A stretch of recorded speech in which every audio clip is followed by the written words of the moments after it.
अस्सलाम वालेकुम प्यारे बच्चों, कैसे हैं आप सब लोग। मैं उम्मीद करती हूँ आप सब लोग बिल्कुल ठीक ठाक होंगे। तो प्यारे बच्चों, जैसा कि आप सब जानते हैं कि मंथली टेस्ट बच्चों के बहुत ज़्यादा करीब हैं, तो मैंने सोचा कि क्यों ना इस चीज़ पर वीडियो बनाऊँ कि आप अपना टेस्ट कैसे याद कर सकते हैं।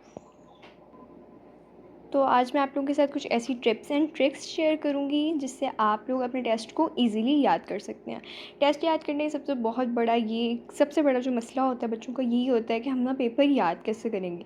आज मैं आपको कुछ ऐसी टिप्स बताऊंगी कि आपकी ये प्रॉब्लम इंशाल्लाह बिल्कुल ख़त्म हो जाएगी। तो चलें स्टार्ट करते हैं। तो जी, पहली जो हमारी टिप है वो है पर्चे को समझें।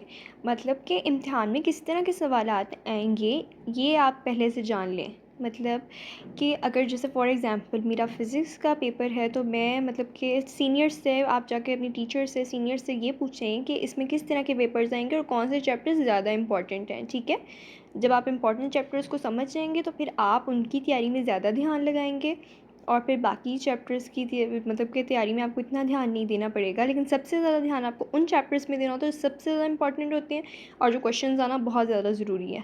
इसमें इंक्लूड करती हैं डेफिनेशंस। चीज़ों की डेफिनेशंस आपको याद होने चाहिए, फार्मूलाज याद होने चाहिए। ठीक है, इस तरह मेन जो चीज़ें होती हैं अगर वो आप याद कर लें तो फिर आपके लिए पेपर बहुत ईजी हो जाएगा। ठीक है, टिप नंबर 2 है कि शेड्यूल बनाएं। मतलब कि आप अपने लिए थोड़ा थोड़ा रोज़ाना थोड़ा थोड़ा पढ़ें, बीच में ब्रेक्स भी लें और थोड़ा थोड़ा पढ़ें। जैसे कि अगर आज आप लोग मैथ्स पढ़ लें, फिर कल आप बायो पढ़ लें, फिर परसों फिज़िक्स। इस तरह से रोज़ाना मतलब कि आप कोई ना कोई एक दो चीज़ें जो हैं वो आप एक सब्जेक्ट जो है वो थोड़ा बहुत याद करते रहें ताकि आपके लिए ईजी रहे बाद में। ठीक है, मतलब अगर आप साथ साथ याद करी जाएंगे तो आपके लिए इजी होगा। आपको उसे समझना होगा, याद करना होगा ताकि आखिरी दिन तक मतलब आपको वो सब चीज़ें याद रहें। ठीक है, टिप नंबर 3 है कि आप लोग खुद से सवाल करें। मतलब कि अगर जब आप पढ़ लें, अपना सबक याद कर लिया है आपने, तो खुद से सवाल करें। कोशिश करें कि मतलब आप वो वाले जो इम्पॉर्टेंट खुद से बनाकर अपने आप से सवाल करें और उनके जवाबात याद करने की कोशिश करें। ठीक है, आपने जैसे कि अगर आप मोमेंटम के बारे में पढ़ रहे हैं तो फिर आप अपने आप से सवाल करें मोमेंटम क्या है और फिर उसका जवाब खुद को देने की कोशिश करें। ठीक है, इस तरह से भी आपको पेपर में बहुत ज़्यादा हेल्प होगी। और खुद से सवाल बनाने की भी कोशिश करें कि ऐसा सवाल आए तो मैं इस तरह से लिखूँगा, ऐसा सवाल आए तो मैं इस तरह से लिखूँगा। ठीक है, यानी कि टिप नंबर 3 थी हमारी, खुद से सवाल करें। ठीक है, टिप नंबर 4 है पुराने पेपर्स की मशक़ करें। पुराने पेपर्स क्या होते हैं? पास्ट पेपर्स जो आपने पहले टेस्ट दिए हुए हैं या एग्ज़ाम्स सॉल्व किए हुए, उनके पेपर्स आपके पास पड़े हैं, तो आप वो लें और उन्हें दोबारा सॉल्व करने की कोशिश करें।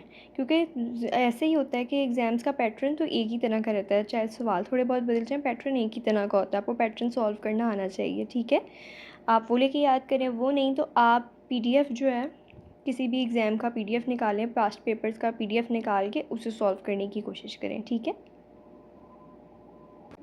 टिप नंबर 5 है अहम बातों का खुलासा। यानी कि जो आपके पास जो इम्पॉर्टेंट थिंग्स हैं आपने उन्हें एक साइड पे लिख लेना है पेपर पे। जैसे कि अगर मैथ्स है उसमें हमारे पास जो कुछ मेन टिप्स होती हैं, जैसे जब हम अलजेब्रिक एक्सप्रेशन सॉल्व करते हैं तो हमारे लिए कुछ चीज़ें होती हैं जो बहुत ज़्यादा इंपॉर्टेंट होती है, जैसे फार्मूलाज और ये सब कुछ। फिज़िक्स में भी फार्मूलाज, बायो में कुछ जो इंपॉर्टेंट चीज़ें हैं, जैसे कि किसी चीज़ का किसी डेफिनेशन में जो मेन बात है, किसी चीज़ का कोई नाम है। ठीक है, वो आपने याद रखना है। ठीक है, अहम बातों का खुलासा एक अलग पेपर पे आपने लिख लेना है, अपने लिए आसानी कर लेनी है। ओके, टिप नंबर 6 है वक्फ़े लें। ठीक है, मतलब कि बहुत ज़्यादा देर तक बगैर किसी वक्फ़े के ना पढ़ें। हर थोड़ी देर बाद उठ जाएं, अपने डेस्क से जिधर पढ़ाई करें वहाँ से उठ जाएं, खुली फ़िज़ा में सांस लें ताकि आपका माइंड फ्रेश रहे।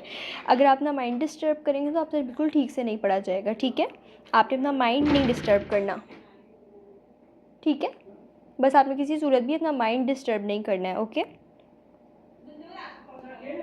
किसी और को समझाएं। यानी कि जब आपने जो भी पढ़ा है वो दूसरी चीज़ों को समझाएं। जैसे कि मैं भी पढ़कर खुद से टीचर बनकर खुद को समझाती हूँ। ठीक है, आपने ज़रूरी नहीं कि आपको समझाने के लिए कोई बंदा चाहिए। आप चेयर्स को समझा लें, अपने टॉयज़ को समझा लें, खुद से पढ़ के किसी भी चीज़ को समझा लें। ठीक है, ताकि आपको भी बेहतर तरीके से समझ आ जाए। जब हम किसी और को समझाने की कोशिश करते हैं तो हमारा भी जो पढ़ने का जो मतलब कि हमारे अंदर भी जो पढ़ने का जो जज्बा होता है ना, वो ज़्यादा हो जाता है और हमें समझ आने लग जाती है। ठीक है,